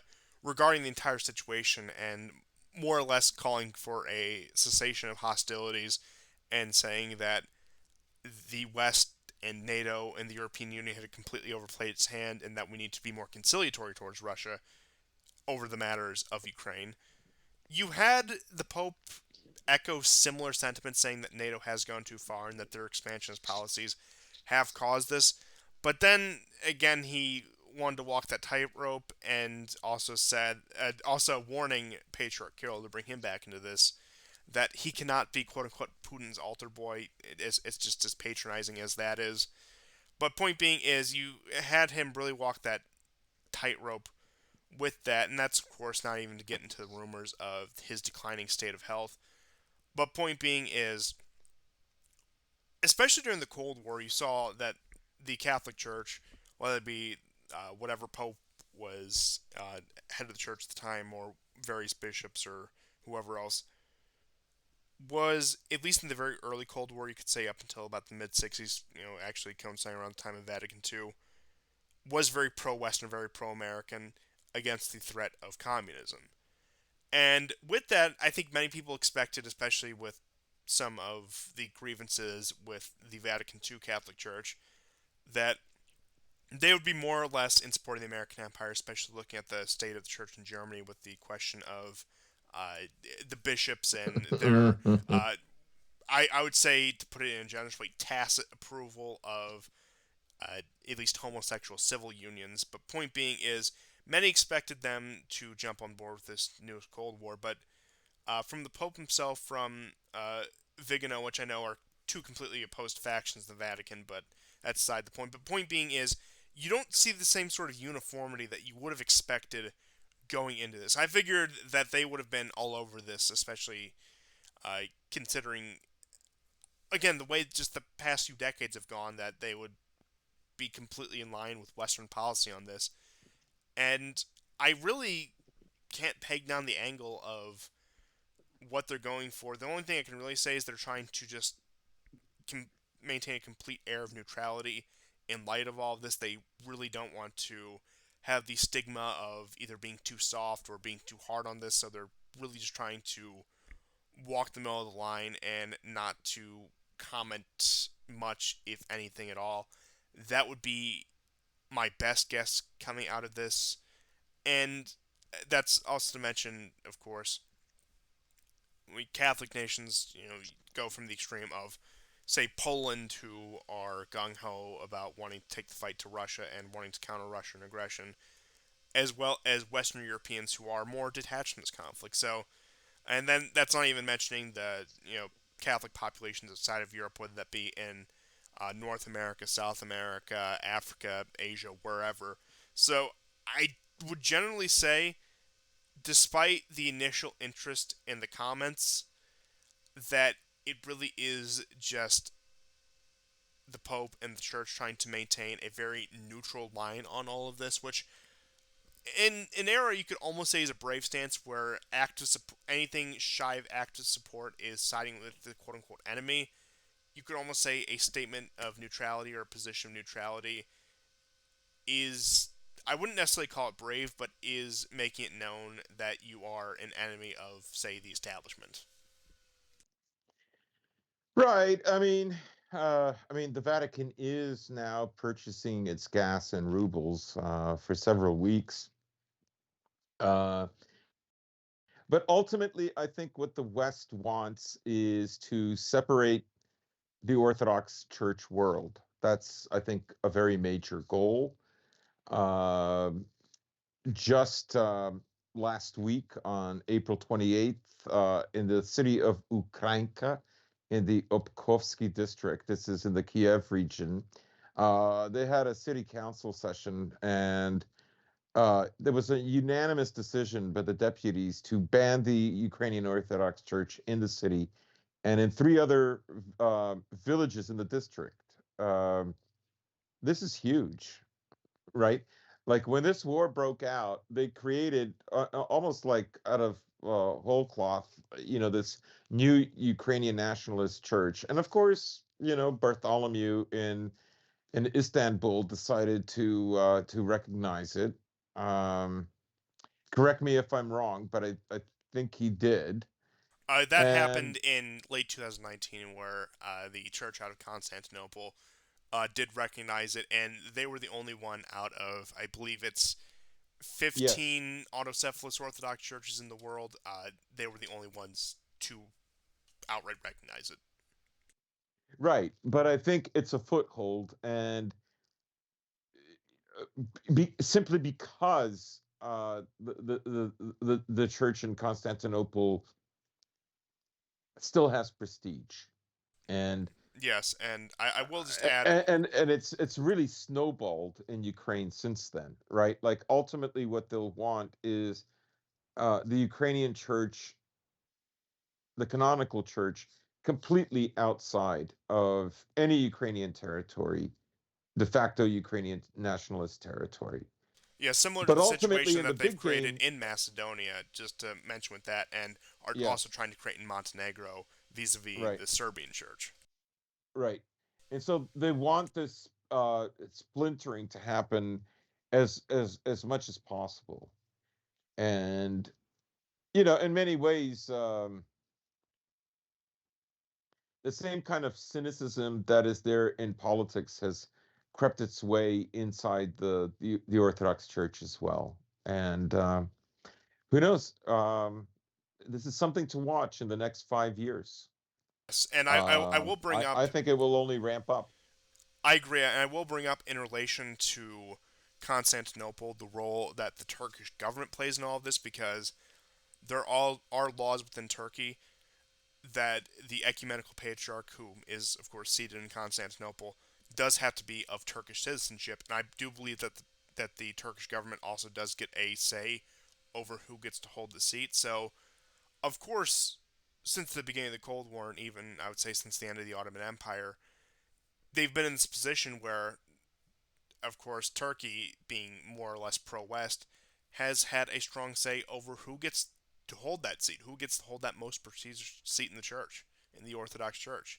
Hmm. And you could even argue, maybe again, if I don't really want to get into debate about what Putin's personal religious beliefs are, I have my opinion on that, and I really don't want to muddy the waters with such a debate of minutia at that point.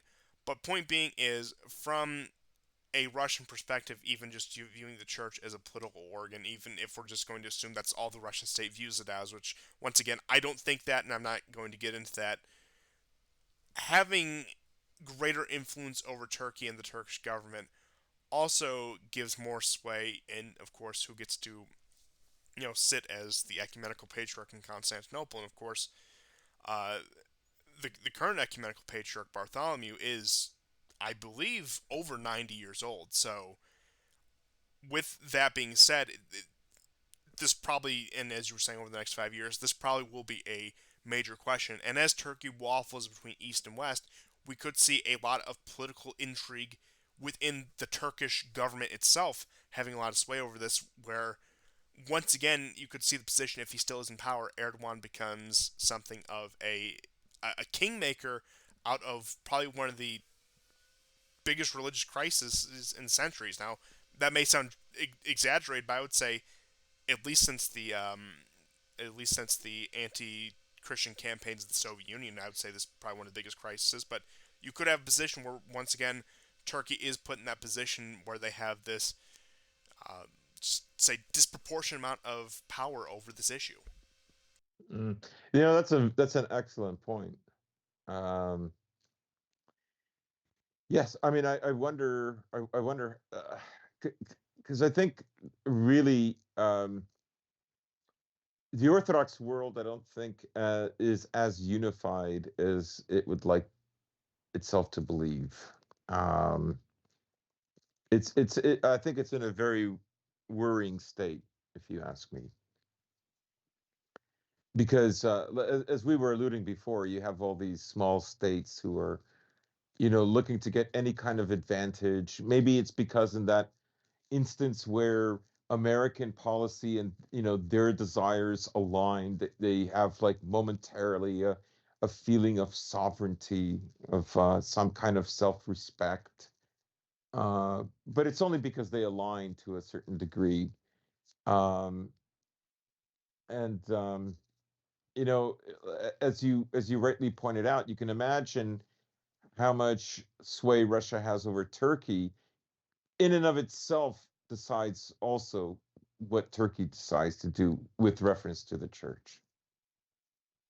Yes, and just from that perspective alone, insofar as the church politics plays into Russian geopolitics, Turkey is going to need to be a primary goal of Russia. And honestly, this sounds like something of a bygone era with political influences over who gets appointed to whatever clerical position. But as far as some people would like to believe that we've come, we have not come that far. We do not live in this secular, enlightened world. And once again, I do find a certain irony. I know pointing at hypocrisy means absolutely nothing, but there's just a certain irony you can't help but revel in, where in the stateside, it's always separation of church and state. If any religious organization suggests its position on a basic moral principle, such as say the marriage debate or the abortion debate, but the State Department is well within its reign to sow division and schism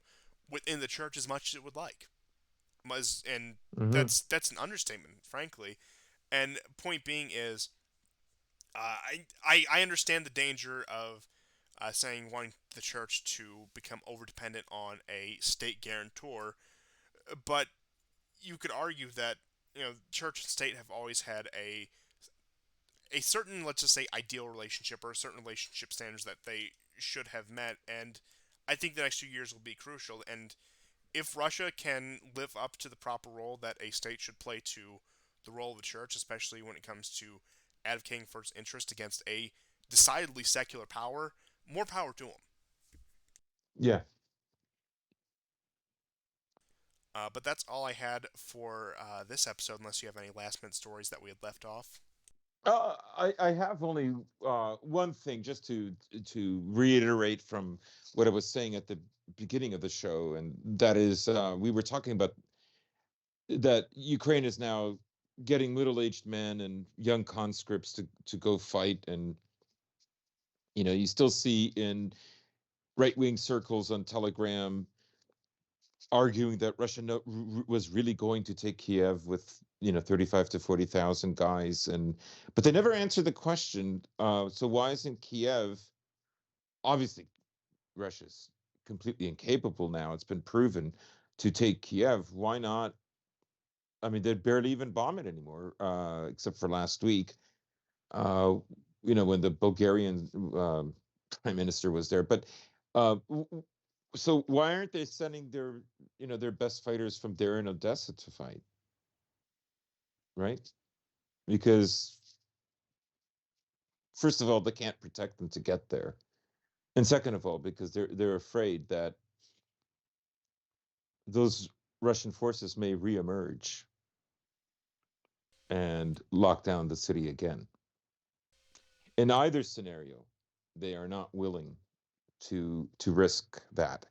And in many ways, this will not only probably hasten the end of the war, but it will probably determine how Ukraine will break up. That's what I think is happening right now. Yes, I would say that that is pivotal in the question of what was supposed to be the fate of Kiev. I do think you are very vindicated right now with what you've been saying since the beginning of the war, that an outright military conquest of Kiev was never necessarily the goal. Now, it may have been incidentally the goal, or may have been something they had to accomplish at some point, but it was always just keeping Kiev on its toes that they wanted to do while they can solidify control of the East. And as we're moving into the so-called second phase of this war, or actually in the second phase of this war, I do think that has panned out. And once again, I think once all the dust settles, when this conflict is more or less over, and I couldn't tell you how much longer it could last, because there's so much political intrigue, particularly within the Ukrainian government, within Zelensky's inner circle, as it were, and the pressures being exerted on him both internally and externally. I really couldn't tell you when the war would be slated to end because of that. The point being is, when that's all over, I think when we're able to take a big picture view of this, when we're able to view this all as one event that what you had been saying, what I had been saying to a lesser extent, will pan out. Right. Yeah, I mean they've that whole scenario basically helped destroy their entire mobility and air force. So you know, I mean, I personally think if Russia was intent on doing it, they would have done something that America did with Baghdad, and that is sustained bombing campaign. Uh, Kiev is bigger than Baghdad, as far as I know, for over 40 days. And but then you would have had insurgents. I think even the Russian public would have uh, been completely against it. Uh, no way. I think if they saw something like that, they would have been horrified. And I think basically Russia's economic partners would not have had, a leg to stand on. I mean, the very fact that there were negotiations from day one to me does not mean I don't think I personally don't think even Russia had like I mean who knows what their plans were, but I don't think their first plan was even to take over the south of Ukraine. They spent 6 weeks basically arguing for just recognize the Donbass republics, or at least pull away, recognize Crimea, and don't join NATO after 6 weeks. Um, and I think that's still lost on people because I think the only, I mean, some of them obviously want to see Ukraine like victorious, at least have some victory, right? But it's a kind of emotional thinking, and it's not really looking at what kind of country Russia is, what its strengths and weaknesses are. Um, you know, I just think that this even, and this is, I think, maybe the most worrying part, is that for 8 years, I think Putin wanted to resolve this thing somehow in a peaceful way. Ultimately, he thought this was the best way to win Ukraine over to Russia.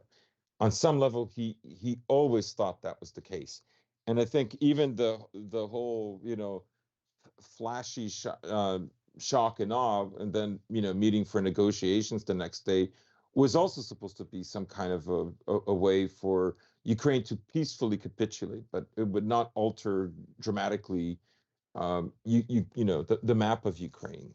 And in some ways, that's worrying because you wonder how much thought they have put into, as you say, the second phase, or this idea, because like Kherson is going to have like some kind of a referendum. Pensions are already being paid in rubles, and there's a whole swath of towns and cities, small cities. These are not very big cities at all. Uh, on the Azov Sea that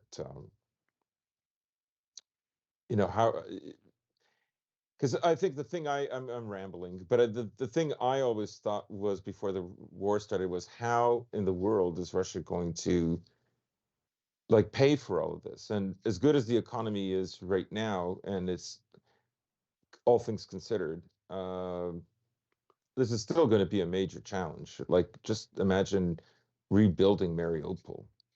Anyhow, that's all I have to say before I continue rambling.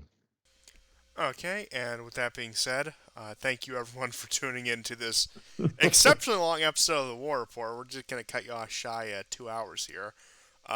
Pardon the hounds at the beginning; they were rowdy today, but they calmed down. And they eventually left the room. But I hope you guys enjoy some dog noises for about the first 5 minutes I'm speaking. But thank you everyone for tuning in and sticking around, and we'll see you guys next time. And goodbye. Goodbye and take care.